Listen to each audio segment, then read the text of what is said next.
everyone, it's Julie here. So I'm going to do a demo. Everybody's been asking me to do one.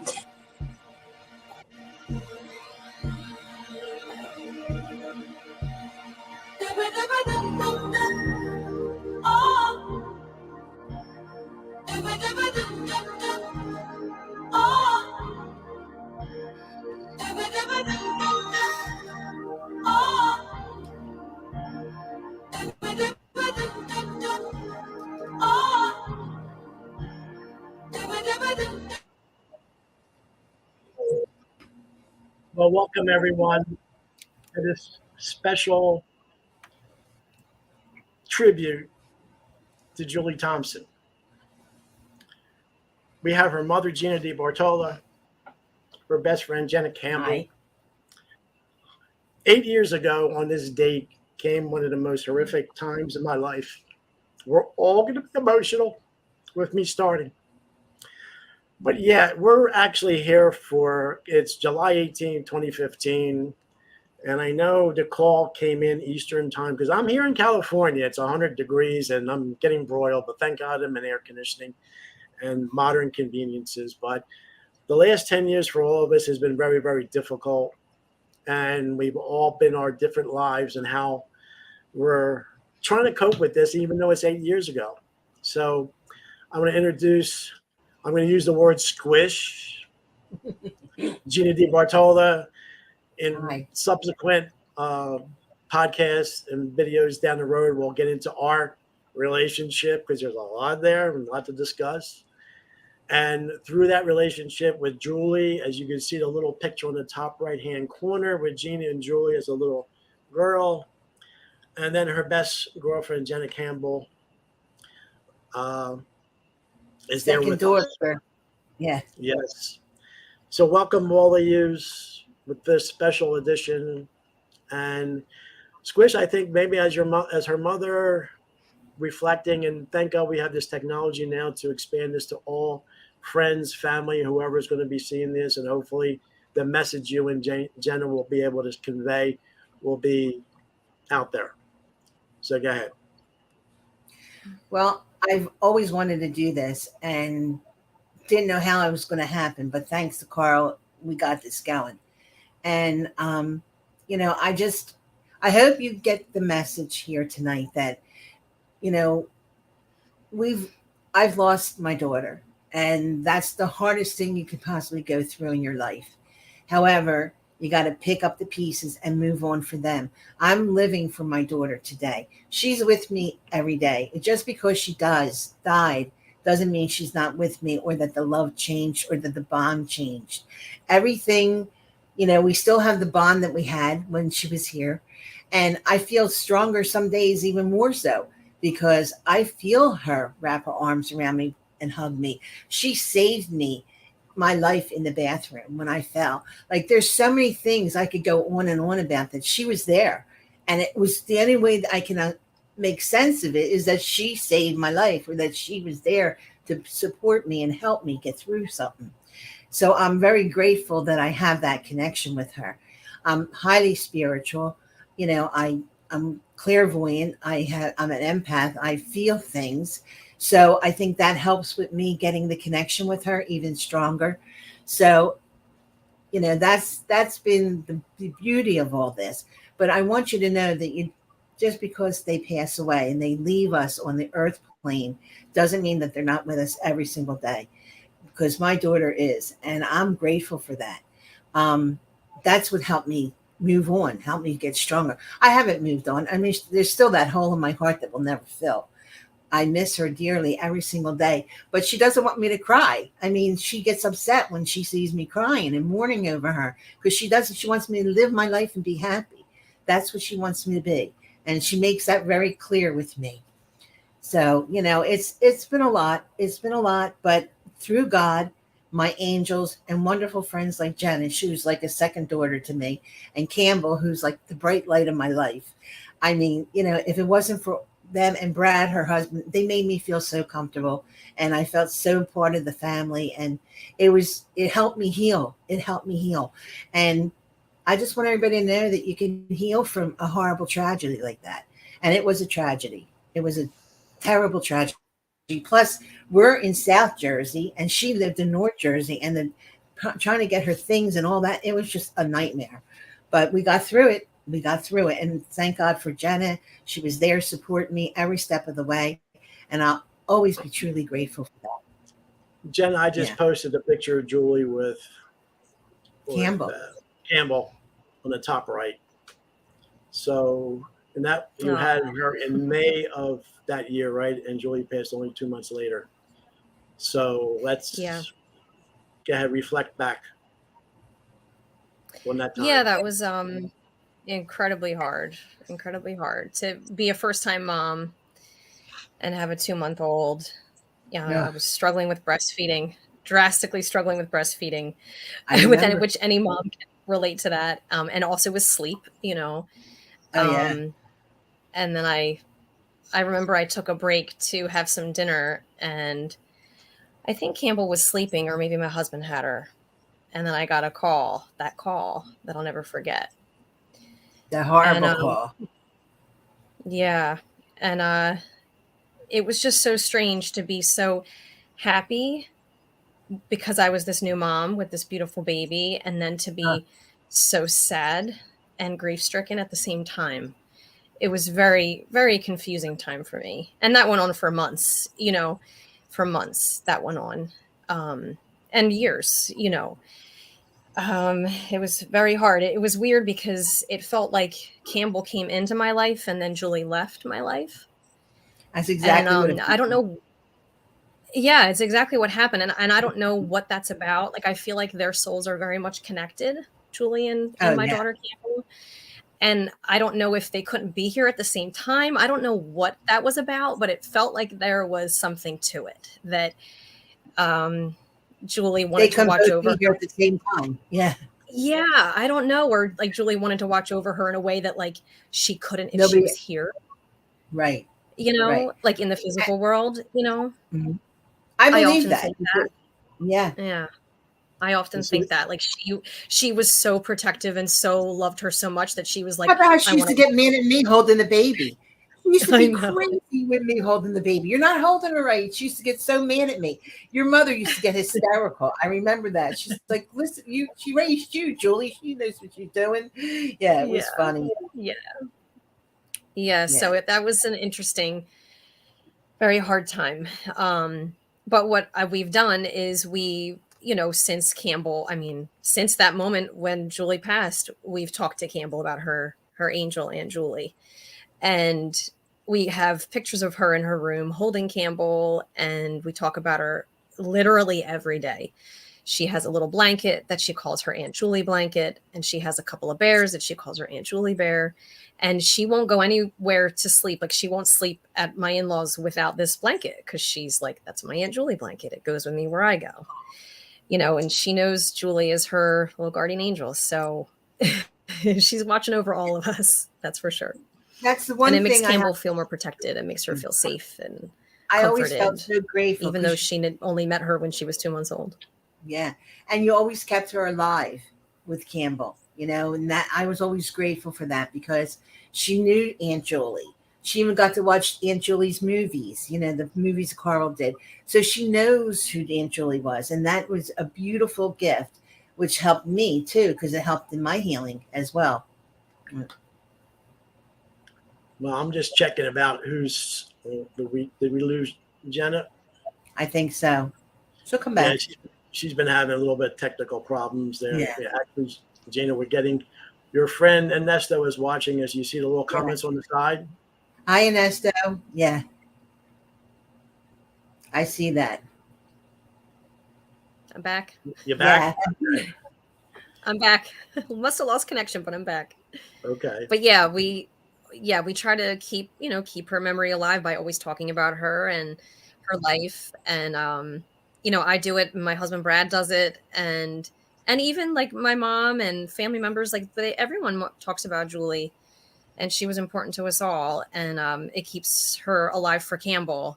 And even there'll be random times where Campbell will be like, Mom, what was Aunt Julie's favorite color again? You said pink, right? And like, yep. And we'll talk about that and how she loved. Yeah, it looks like Jen is having some internet problems, but showed her a little bit about how to come in and out, and she's on Wi-Fi at her home, and hopefully I'm you back. get back. You back? Back. Yep. Yay. I'm back. I'm back.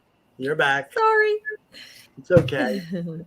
Well, yeah, as you can see, the little picture I put up, she has a pink shirt on her blouse, and the other one has a pink background. Let's just show that one of you at her 30th All of birthday. her girlfriends. All the girls. That was her what birthday? 30th birthday? 30th. Yeah, when Yeah. you were in Voorhees. Happy time. So, yeah, I think this reflexive, I think us able to express our time and show who Julie really was in the beginning as a child. And, I want to, to get out there. And I think we could just show a little bit of this clip here. Okay. And I'll start with.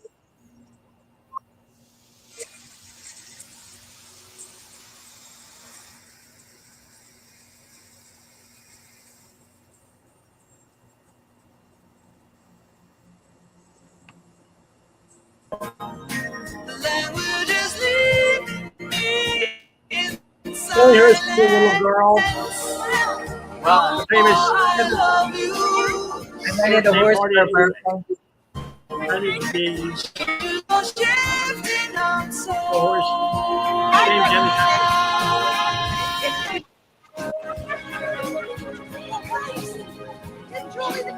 All her cousins.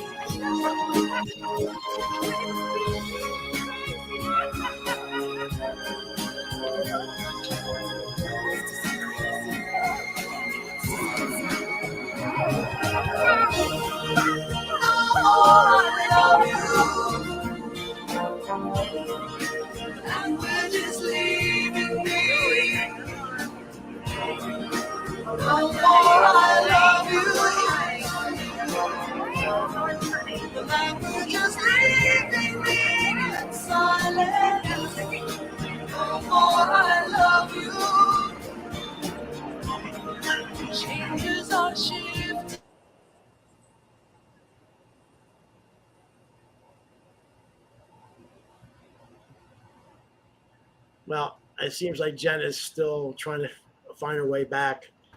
But I showed that. No, video. I'm here. I'm just trying to find a better connection. Good to hear from you, Jen. I'm here. I'm just trying to find a better connection. Hold on. So that way I'm not in and out all the time. Okay. Carl, your friend sent a message. Did you see that? I know. Okay. Yeah. Nice. I know. Okay, let's see how this does. I'm right next to the router now. Where are you now, Jen?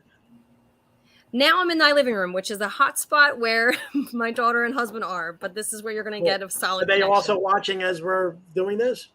I'm sure they are. They will be in a moment. Okay. Let's So yeah, Campbell say hi.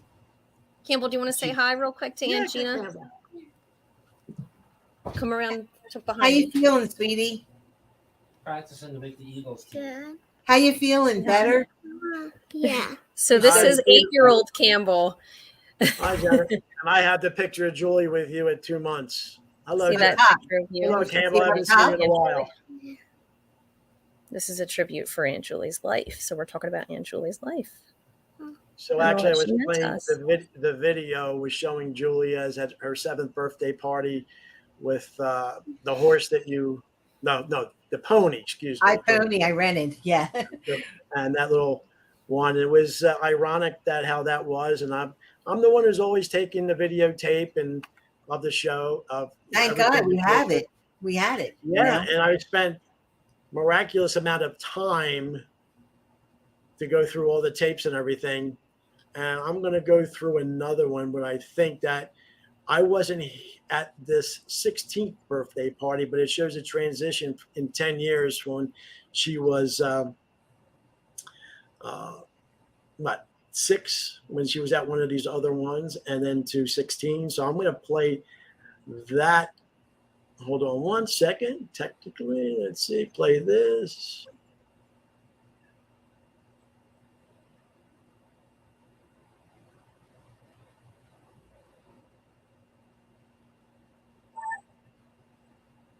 Your famous walk, Jada.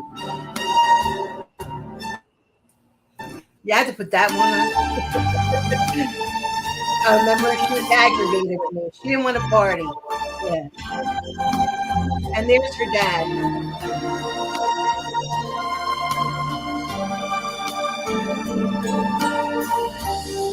This used to be my playground. This used to be my childhood dream. This used to be the place I ran to whenever I was in need of a friend.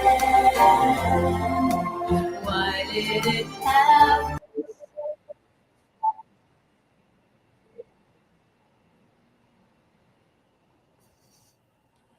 Yeah, it's just a little bit of. I was not at that party because we were not together at that point, and luckily your sister took that video. Oh, right. But Jen, talk a little bit how energetic she was and so much into the arts, and just seeing when she was dancing, because obviously she had singing lessons, dancing lessons, and so she was getting into the groove, but she had her own way about her. So it shows the transition from a 6-year-old at that one dancing recital to 10 years later at her sweet 16 birthday party. So I know I wasn't there, but I was glad to at least found that tape that Gina's sister took at that time. So that transition. So when did you meet Julie? Did you know her that as a young girl, or you got to know each other later on? I met her when I was about, I would say about 12. That sounds right. Yeah. Yeah. I was best friends with Audrey Gamble, who lived down the street from Julie. And so I was friends with Audrey first, and then Audrey introduced me to Julie, and they lived on the same block. And we made friends through Audrey. And then not long after that, just a few weeks, Julie was having a birthday party. And I think it was for her 12th birthday party. And she invited me to come. And I was like, oh my gosh, Julie invited me to her birthday party. And we like just kind of met. And I was so touched that she wanted me there. And it was a small group of girls. We had a sleepover, and it was like the best time ever. We did skincare, didn't we? I think that's the night my we did. business was skincare and electrolysis. So I think I did facials on all the girls, and it was like skincare, how to take care of their skin and everything. And look at Jena, how gorgeous her skin is. So it worked. Whatever I taught them was good. Yeah. Yeah, we just had a blast, and I was so touched that she invited me.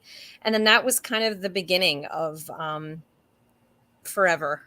with Julie. After that, we were with me, because we got really close. Yes. Yeah. You were like a second mom to me. I was at your house constantly. I would spend weekends. The only way I could get Julie to clean her room was as I redecorated it. So Jena would come over and stay for the week, and we would redecorate, go out shopping, buy everything new for her, her bedroom. So we would fix it all up. Jena would maybe paint things, and Julie loved it. How long would she keep it clean, Jena? Like a week? Oh, maybe? Yeah, maybe a week. Maybe a week. We were lucky. Yeah. Yeah. There you go, Campbell. Oh, that's Campbell. I think that might be Grace. Or no, that might be Zoe. Wasn't the Natasha's kid? I think that might be Zoe, Natasha's oldest. Yeah. That's not Campbell. No. So all of Julie's friends had girls, baby girls. So there's a lot of baby girls that Julie's holding and kissing. Okay. Sorry about that. No, that's okay. That's okay. It's great to show how much she loved babies and loved all of our children, and showered them with presents and just loved everyone in her life. But yeah, so I met Julie when I was around 12, and she invited me to her party. And then after that, we were just inseparable, always together. And Audrey was with us all the time too. The three of us were always often together. Always at Gina's house. And again, Gina was like a second mom. I'd spend weekends, days, weeks there. I wouldn't even go home for days at a time. And I got upset one day. I said, is your mom okay with this? Does she think you ran away? I'm like if Carol, your mom was okay, because she knew I took good care of her. If Carol Julie's watching this, she'll see that her granddaughter there was with Michelle's daughter. Mhm. Yeah. That Is picture. Carol watching? I don't know. We don't know. I'm sure down eventually they will, but the word will get out. But I'm just going through as you guys are talking to use the screenshots from the video rather than that. So, but yeah, go ahead, continue, guys. You're doing good. Yeah. Yeah, I mean, she loved children too. I mean, Yeah. she loved the theater. She was heavily involved in the theater all through, her childhood, adolescence, high school, in all the musicals and productions, and like all these Outside baby pictures. production. Yeah. She loved the children. She nannied. She babysat. Yeah. Like she just loved She children. went Loved the to arts. where did she go? To Netherlands The and stayed in Netherlands. a house for what? 3 months? 4 months? Yeah, yeah. She spent And the she summer watched with her the children. family. Yeah. Yeah. I know. I often wish that we knew who they were so that we could reach out to them I and let know. them know about Julie. Although maybe it's better not to. But They would have been devastated because she really loved them. yeah, she Here's a did. picture from when Anthony was born in December of '91, and we made this trek out. Julie was out there with your mother, Gina, and then we came a couple of days later, and that's just on the porch, and that's actually December in Dana Point. And Jenna, I have to say, being out here, I've been there a couple times, and when I walk around that marina, it's not eerie, but it's Julie and actually Angela's Gina's sister, who has passed a long time ago. Their presence is still there. I feel it, and I think they pushed and helped to get this new medium, to get this message out to all of us, Yeah. and it's kind of cool. So as you guys are talking, I'm coming up with these clips. So continue either one. Okay. Yeah, I mean, Yeah. she was Continue, Jen. such an energetic, vivacious person. Her as a child, even though I didn't know her till she was 12. I mean, I can tell by the videos and the photographs, right, Gina, that she was incredibly energetic. Oh yeah. And Everybody knew her from her smile and but the one thing that was funny that I never understood because she had such a gorgeous singing voice that if I would say, Julie, why don't you get up and sing for everybody? She would never want to do that. Like she was very shy about that. And I used to get so mad, you have a gorgeous voice, sing. And she didn't want to do it. So I never pushed. I said, okay, let it be, she got Well, more yeah, confidence as she got older, I think. Yeah, she had a lot of confidence. Here's a Yeah, picture of she the got three of us. Someone graciously took of us. This is December of '91 in Dana Point Harbor. And it was December, and obviously Julie had shorts on, but it was just, like I said, that's why I walked around the last couple of times, and it was just eerie to the point of having all the memories there. They're very, very difficult. But yeah, I'm glad I'm able to learn this new medium and just show these still shots from the videos. So not the end. Keep going, guys. We're good. Mhm. Got another 20 minutes. Yeah, Right. so yeah, but then as she aged, she, obviously was, super social, and everybody loved Julie. I mean, all the different groups in high school, from the performing arts people to, Oh my God. everyone. The letters I got and the people that called me and contacted me after she passed were just like, she just did so much for me. She helped me so much. Julie was truly an angel on earth. I mean, she saved people's lives. Even though she, took a little turn and she was doing negative things, she was still positive in the negative lifestyle. She still helped people. A lot of people came to me and couldn't believe Yeah. how much she helped them. I mean, I was overwhelmed. And I was like, my daughter was an angel. My daughter was actually an angel. Yeah, so beautiful. That's Yeah. yeah. That's a Yeah, classic. even though she went down an unfortunate road during that time, she was always still looking for ways to help people during that time. Oh, always, always. And the funny thing is, she didn't do traditional, like NA or AA or any of that. I would find healers. And my daughter went to like Eric Clapton's place. I mean, we sold a car to get her to go there. I went over and above. I brought her to healers. I went to Massachusetts. My brother had a plane at the time, and he flew us to Massachusetts. And this woman was supposed to really help them, like an addict with relapse. And it didn't work. Nothing worked. I mean, I tried so hard with all different, ways to help her and heal and spend the money on different things that people wouldn't normally do. Yeah. And it just never worked. It never worked. And it used Yeah, I to mean, break- we haven't actually really talked about how she passed. I mean, we're kind of touching on it, but do you Right. want me to explain, Gina, or do you want to? Yeah, we can explain. Okay. Yeah. Well, my go daughter ahead. had addiction. She had a disease with heroin, and as beautiful as she was, and people didn't even think that she was on drugs because she was always looked good. Well, I always made sure I did facials on her, and I did things to make her always feel good about herself, get her hair done. So I kept her looking good, and people didn't believe that Julie had a problem. And that was the hardest thing. I mean, when you're dealing with a child, they're sick, they have an addiction. It's not their fault. I mean, there's so many times that my heart just broke. I mean, so many times. Jenna knows we went through so much with her. I mean, there for a while. And, I did the best I could to try to help her, and prayers, and, God got me through. And the funny thing is, as she was going through that, I was trying to heal myself. Oh, that picture. I was trying to heal myself because I felt so broken. I couldn't help my own child. And I'm doing all this healing work and helping people, and yet I can't even help my child. It was like so very difficult, very difficult. And I just kept doing more classes after more classes after more classes, trying to better myself. And I became master healer in a few things. And it was, it was a beautiful, beautiful thing for me. But it didn't save Julie's life. But I believe in the long run, it brought Julie to where God wanted her. He felt it was her time, and I had to deal with that when she passed. Then she wanted to move up to North Jersey for a job. I did not want her to go, and her job then became her addiction, and she kept working overtime, going here, going there, traveling all over. And I kept saying, you have no support up there. You have to come back home. I didn't want her up there. And she ended up moving in with a friend. And then that didn't work. And then she moved in with another girl that she really didn't know. And the girl didn't know her situation. And that's where it happened.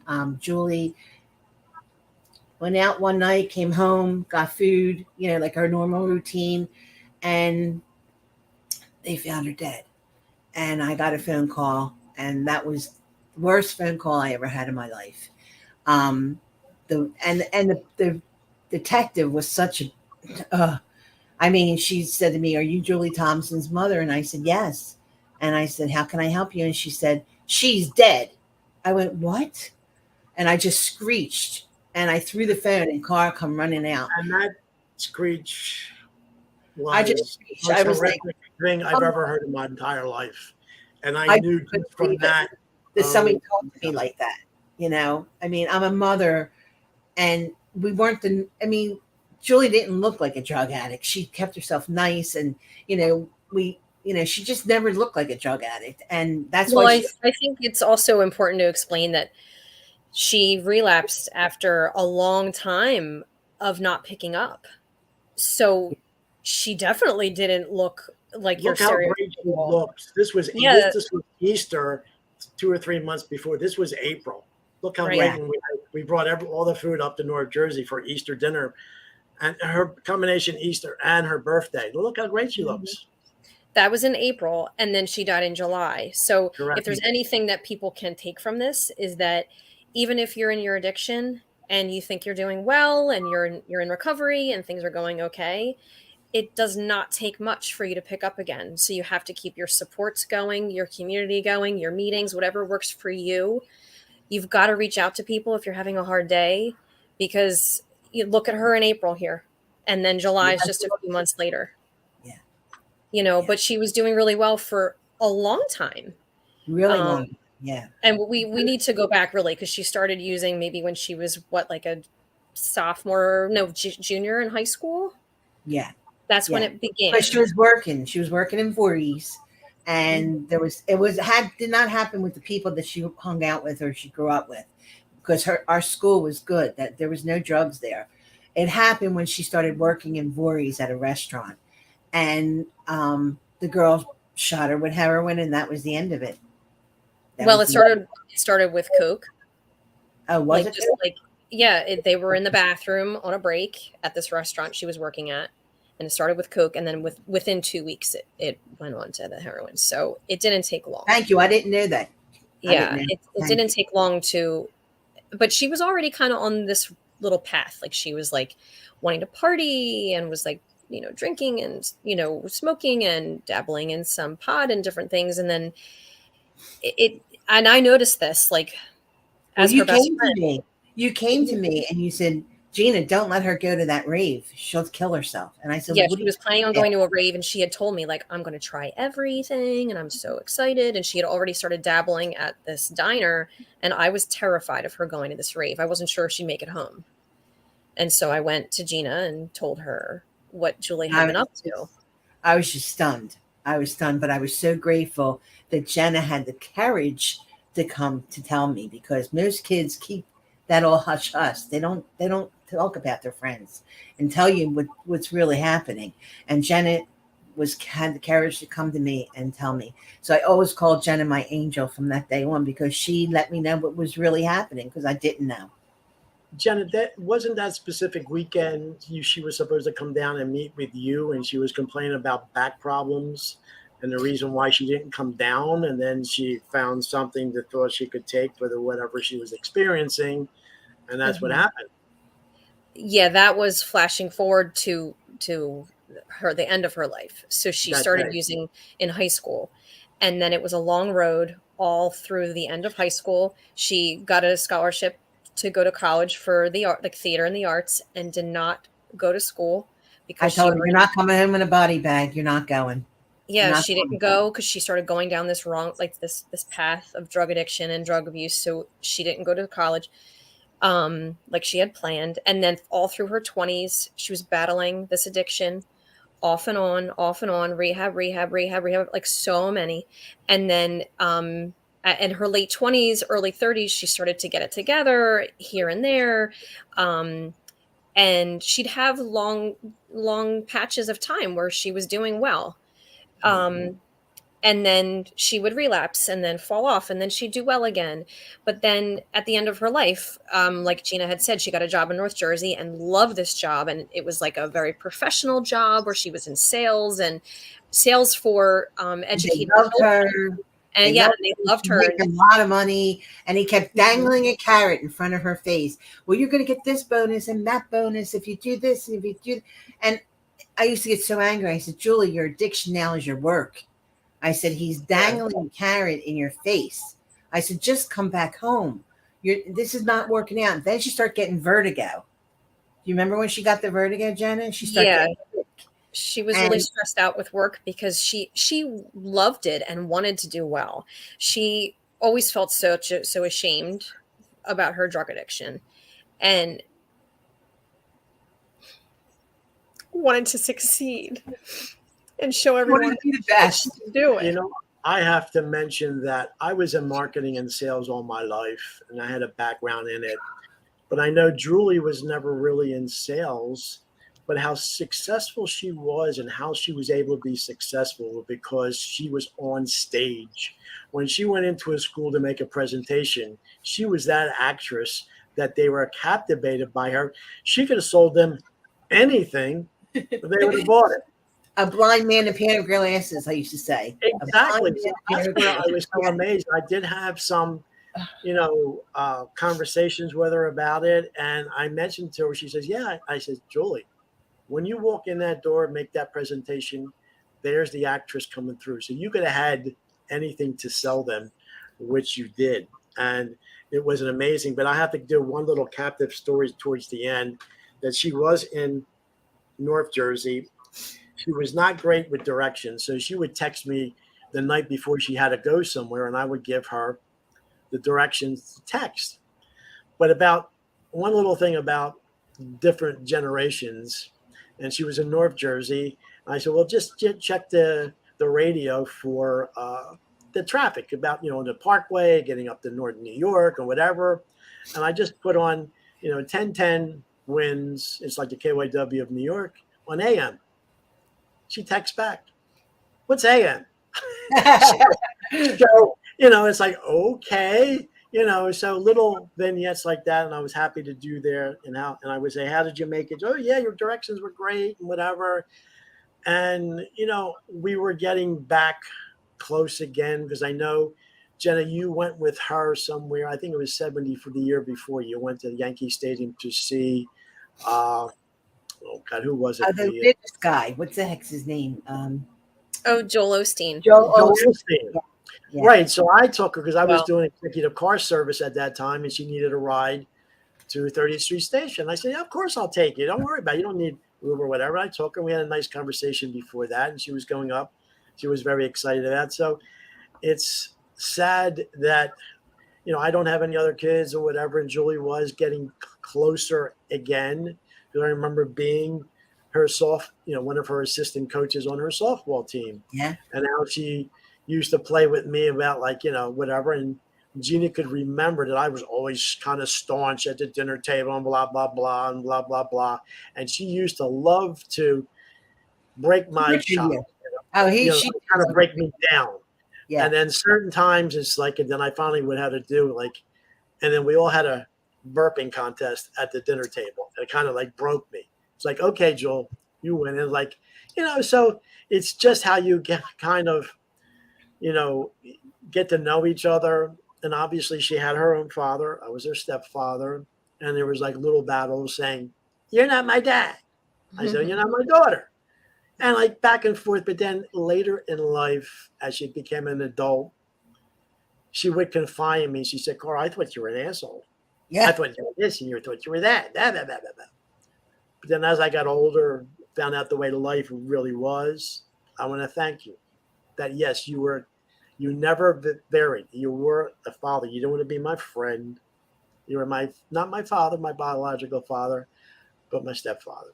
And that's, if anything coming out of this heartens my heart. No, I was some kind of a good influence on her, even though it wasn't consecutive years, but the times that she did reach out, I was always there for her. And I remember 1 or 2 years when she reached 18th birthday, and I sent her a birthday card with some money in it. And Gina, you even thanked me and she thanked me. So it's amazing how people's paths go and going through past relationships. But those little vignettes about myself and my personal relationship with her and being her softball coach, not the main coach, but I think the one time she really bonded with me.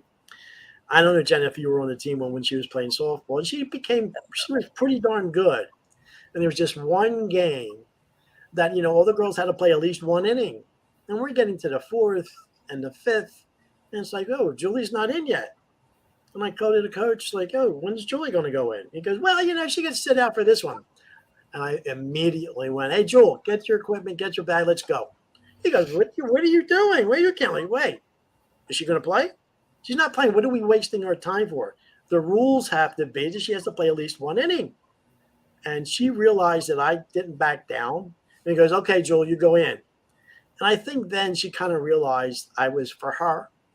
We bonded with that.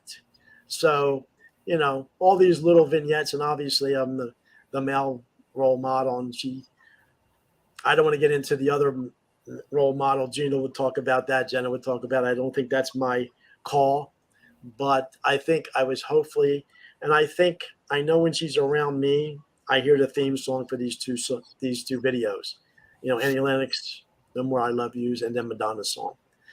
So go ahead, guys. Let me try to find some more pictures to put up. Okay. Oh yeah, I think we were just talking about her with work towards the end of her life. So she was so driven to succeed because she was so ashamed of what she had done in her late teenage years and through her 20s. So she worked so hard at that job. And then it started to affect her. She got vertigo. She had hurt her back in an unfortunate incident. And that incident also involved a lot of trauma. She had a really traumatic incident happen to her. And I think that was the end. It was. She had a really traumatic experience happen to her about 6 months before she died. Oh, that's me and Julie, her 21st birthday, outside a limo. God, I look so We went to different the now. casino. Yeah. I'll never forget that. I'll never forget it either. I So took my much fun. mother because she insisted she wanted to go, and what a nightmare! Yeah, that was. that was a Yeah, mess. you don't have to go into detail. I know what Yeah, happened. no. We don't have to go into detail. But I So think anyway, that's a classic. It shows the confidence and you could see through Julie's eyes and her whole demeanor that, and at that time of the world, at that time of her, she was on the top of the world. You know. Yeah, yeah. Go ahead, Jen. yeah. Sorry to she interrupt. was- No, that's okay. So yeah, so she had a really unfortunate incident happen maybe about 6 months or so before she died, and it was very traumatic for her. And at the time she was doing really well, but I fully believe and just know with every ounce of my being that And I trauma, agree. that it was very hard for her to endure and process and cope with. So another lesson out there for anyone who's And get listening who over it. has an addiction problem, like if you are in your addiction and you go through something really hard, that's when you need to lean on your people more, because Not run away from them. and not run away from them, because That support system. yeah, get your support system in check when things come up that are challenging when you're in your recovery, because it only takes one thing hard sometimes to have you go back. Yeah. And that's what happened. I think for months she tried to cope with it and didn't cope with it well enough. And then one night, I think her trauma just got so bad that she didn't know where else to turn and turned back to an old habit. And that one night, I mean, she literally went out one night and picked up and brought the bags home and OD'd. And the same detective, not to interrupt you, but the same detective that was nasty to me and told me she was dead. And she ended up being really nice to me after she realized that she was wrong. And she said, I called her and I said, I have to ask you a question. When you found my daughter's body, what did you find? She says, I found 2 bags of heroin and 2 needles. One was dirty and one was clean. I said, you mean to tell me my daughter died from 1 bag of heroin? And she said, yes. I said, get that bastard. And he was a young kid. He wasn't even a grown-up. He was like a child, maybe 8, 9, 10 years old. I said, get that bastard, is what I said to her. Yeah. So, I think it just, it was her way of coping from the past that she had gone to, unfortunately. And I often think to myself, God, why didn't she just call me? She also had a lot of back pain going on at the time. And I think was just like in pain, physically and emotionally, and thought vertigo. She didn't have the vertigo too. She wasn't doing good. She wasn't feeling well. Yeah. She was in physical and emotional pain, and she turned to that, unfortunately, after years of not picking up. Years. Years. So, she was doing so well. Yeah, and the drugs have changed over all that time, and then your body's not used to it. So if there's anything that anyone can learn from this, it's that over years your body changes and can't do what it used to, and things change. They're laced with stuff, and that's what happened. Yeah, and it was only a little bag, and it killed her. Yeah, so you think, oh, just this one time, it'll be fine. I just have to ease the pain. Nope. No. The dinner she picked up sat uneaten. We saw it the next day. Yeah. So, there's a lot of lessons to be learned here as far as, to just keep your support system in check. Really strong and in place. Yeah. Yeah. So she was 33. Yeah, because the priest said to me, you and the Blessed Mother have something in common. And I was like puzzled. I said, like what? And he goes, you both lost your children at 33. And I was like, oh my God. But in that statement gave me some kind of comfort. I had some kind of comfort with that, knowing that me and the Blessed Mother had something in common. And I know in some kind of weird way that it gave me hope. It gave not hope, but it gave me strength. Yeah. Have you talked to him lately? No, well, he had just had a birthday, so I did send him. Yeah. Can you believe it's been 7 years since we went there for that July 4th, the year after Julie passed? I'm telling you, I had so much love and support around me from my friends and family, and it was just amazing how people just opened their hearts to me after losing Julie. It helped me go, but especially Jena, because Jena was always constantly there with me and Campbell.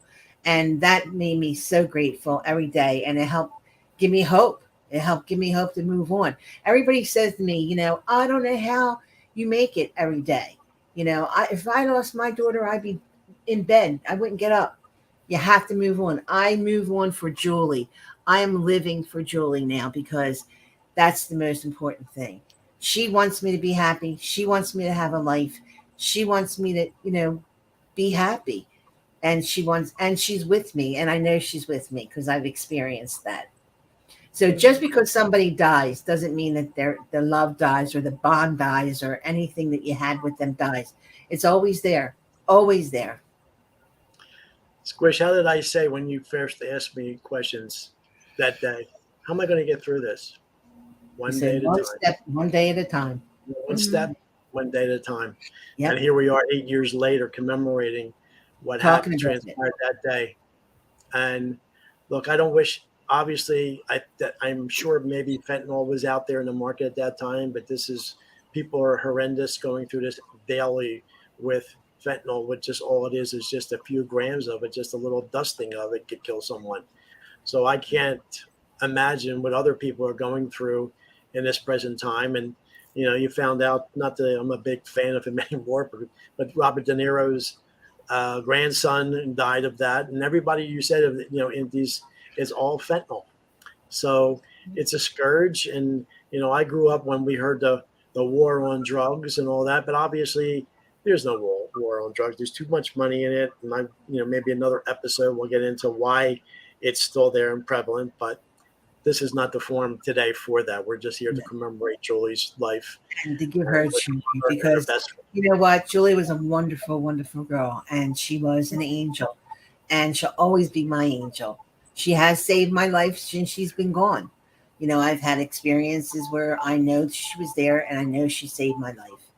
And I'm grateful for that every day. I'm grateful that I can say that I connect with my daughter. I can feel her presence. I can feel her giving me a hug, kissing me goodnight, being there for me, even though she's not physically here. Well, yeah, I know we're at the almost 50-minute up. Jena, will you be interested in maybe when Audra gets back from overseas and maybe do a second one? Because obviously we can't do her, in just 1 hour.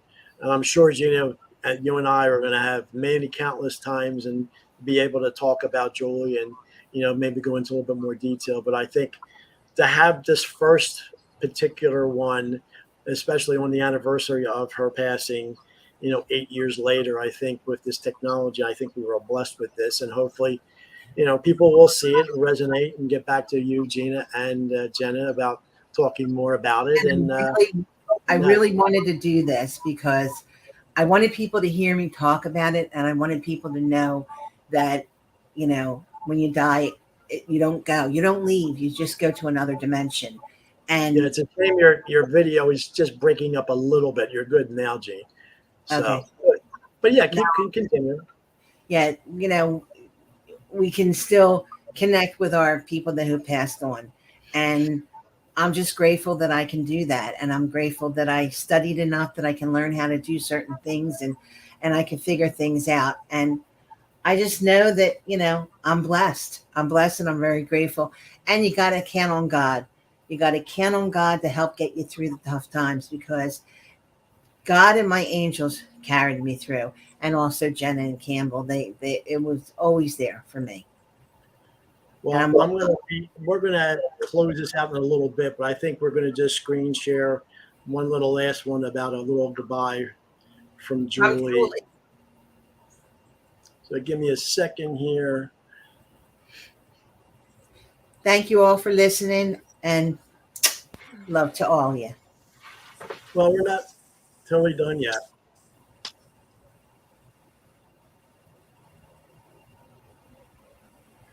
I wanna love you from the daylight.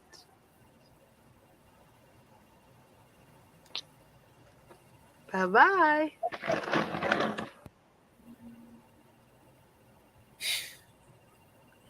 Any final words, guys?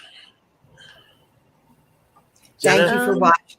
Yeah, thank you everyone for watching. I just want people to know that even though she had that rough road for a long, long time, she was a light, and she was full of love and talent and just deep passion Right. for the people of her life. And that's what we all remember of her. So even if you're struggling and you're on a rough road yourself, people think of you with the light that you are, as we think of Julie with the light that she was. And that's what we remember, and she was so much. She was everything. She taught me how to unconditionally love someone. Through all the ups and downs we had, that was my biggest takeaway, was that I learned unconditional love. And I learned that from my parents too. Don't get me wrong. She's not the only person, but I learned it from her in a way that I just can't explain. And I'll be forever grateful for that. So she taught me so You guys much. had a bond. You had a really strong bond. Yeah. Yeah. I mean, we were soul sisters for sure. Yeah. But I think anyone who knew her felt a spark of love and passion and an energy from her that was unlike anyone else. Yeah. I think anyone She who was met her would unique. say that. She was unique. very strong. She was my angel. Always will be. Love you, Jewel. But thanks for having me, and thanks for asking me to be a part of it. It's so Yes, of course. It's an and honor. hopefully we'll be able to do a second one and a third, and then down the road. Yeah. Gina's video's breaking up a little bit, so yeah. I want to just thank everybody for being here, and whoever's watching. And as they say subscribe, press the like button. If you're going to watch us on YouTube, please do that. And we'll be back for another one sometime soon, and we'll let everyone know. So thank you all for being here. I don't think I have a music queued up this next time. I will to end this, but I think with Julie saying goodbye to us was great enough. Thank you all, and we'll see you next time. Bye-bye.